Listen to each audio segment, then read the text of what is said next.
What's up, everyone?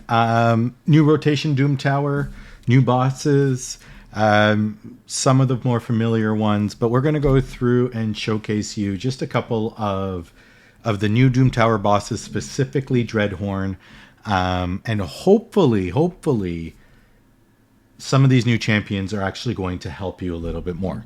Just some thoughts and some strategies. We're going to cover Dark Fae. We're going to cover Dreadhorn, of course. Scarab's pretty much around almost all the time, and same with the Griffin. The two probably have the Griffin's a little challenging. Just got to time things out, right? But we're going to cover Fae and Dreadhorn in this video. So by far one of the hardest bosses in order to complete is the Dreadhorn. But one thing that I've found is a team like this. So now with bombs, and with the Dreadhorn taking 300% more damage from bombs, you want some bomb champions on your team that put out multiple bombs. So in this case, I have Shazar and Gaius. Gaius in the lead for the 25% extra attack, which helps to, of course, bomb damage on top of that. I also have Geomancer in there. Geomancer is going to put out the burns. So when those bombs do detonate, Geomancer is going to be reflecting that damage back onto the boss, times all our champions. And then Vogoth is in there as well, just to heal up when those bombs do explode. Vogoth's going to heal back some of our damage. And then I have Duchess in there to reduce some of the damage that we take, but also pick everyone up because this team will die, most likely. Definitely on 50. They didn't die on 10, but they definitely died on 50. So we're going to go through a team, and I'm just going to showcase. Now, the issue with a team like this is there's very slow wave clearing. So that's something that you're going to have to take into consideration. So we're just going to kind of skip these waves. And I usually use A1s just to get through the waves. My Shazar is not booked, so I save on those skills. I will try to get the provoke out just for that AoE damage. And then we're going to kill wave 1 like this. All A1s recycle into the second wave. And hopefully we get all our skills up by the time we get to the boss. So we're just going to fast forward here. Okay, so here we are at the boss. We're going to get the skills up. We want to make sure the burn goes up, which is perfect. Now, Geomancer's burn does decrease turn meter. Every time Dreadhorn's turn meter gets decreased, he spawns one of these bombs. Now, Gaius is weak affinity, but we did get lucky and we spawned those bombs. Now, Shazar is in here, and his A3 is his bomb skill. Now, the one thing is he puts a 2-turn bomb, 75%. I don't have it booked, but he puts a 2-turn bomb. Now, if you crit, he reduces the turn meter of bombs by 1 turn. So when you see Shazar go, it's automatically a 1-turn bomb that he puts out if he's got 100% crit, which he should have, unless he weak hits. But in this case, he reduces all turns of all bombs by 1.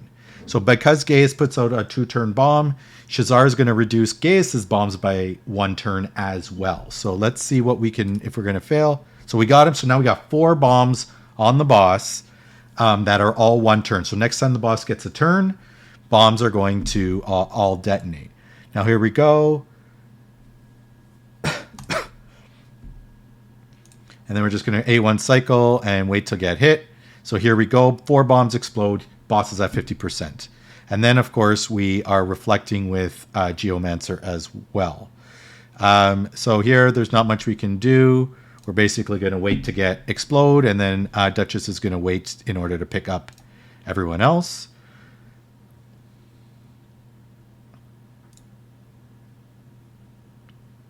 Okay, we got 1 more explosion.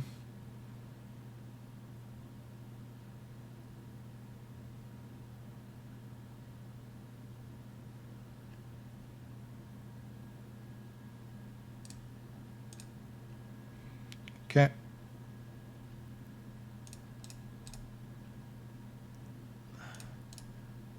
We're going to get that burn back up. Get those bombs back up. Well, we still got 2 turns on that, unfortunately, but there we go. Boss is pretty much dead at this point. Maybe not. There we go. So again, 56 turns.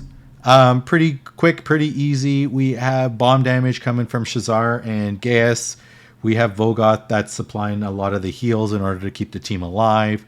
Geomancer's reflecting all that exploding bombs, Dreadhorn bombs back to the boss, where he's doing the bulk of the damage. It's a little slow on the waves, as you saw, just because we want to save our skills for the boss. But a new meta here, it took a little slower because I was manualing it. But my quickest time, 52 turns, 2.5 minutes. Pretty darn decent if you ask me on full auto. But a team like this, you don't have to worry about cheesing it and using the Burgani or the Crimson Helm and going wave by wave by wave. So that is Dreadhorn. And now we're going to go to Fae. So for me, I use this team. Now, Lysandra, I think, is a superstar here in Fae. You want her A3 to come up right away. You don't want to take very tanky people into Fae. You want people that are weaker. You don't want Swift Parry sets. You don't want unkillables. Like, don't bring a Skull Crown or a Leorius in there because you're not going to be able to kill them. You really want somebody that can do AoE damage, effective AoE damage, and turn meter control as well. So this is the team that I bring in. Again, you need to be very careful with skills. You really want to make sure that all their skills are up by the time you get to Fae. So we're just going to A1 cycle here. The good thing about Herndig is when he makes a kill, he gets a skill back. So we very easily can use his skills. And there we go. Right back. And then we just one by one pick them apart. And then we'll go on to the next wave. Okay, we're going to fast forward, get to the boss. All right. So wave 1, as we know, boss steals everybody. But you always get the first turn. All right, they'll go. So you need somebody in that lead spot that's going to be able to instantly decrease all their turn meter. Lysandra here is perfect. What we're going to do is we're going to put speed on everyone and we're going to decrease everyone else's turn meter. Now, my second champion here is Allure. I go in with Allure with the decreased defense and the sleep on everybody. It's an AoE nuke, and we pretty much can put everyone to sleep. My third attack is going to be yet another AoE nuke with Krila. And then this should, pretty much get very close. And then, of course, that last attack, because we've decreased their turn meter and we've controlled them at this point, we're going to use Herndig's AoE attack. This is going to finish off the 2 copies that are there and then hit the boss as well. So here we go. 1, 2. Everyone's dead. Boss is exposed. Here we go with my fourth, which is Ninja. If I did fail, Ninja's there to clean up, but we can get the burns out. We can then decrease the turn meter, I do have Allure and a Relentless set, which definitely helps. And then we go ally attack, and we pretty much have this boss controlled. Game over. We have the debuffs coming in these. What I also like to do, on full auto, we don't really have a choice, but is to save if I'm manualing, save an AoE attack in case we do fail. Like here we go. We have a copy.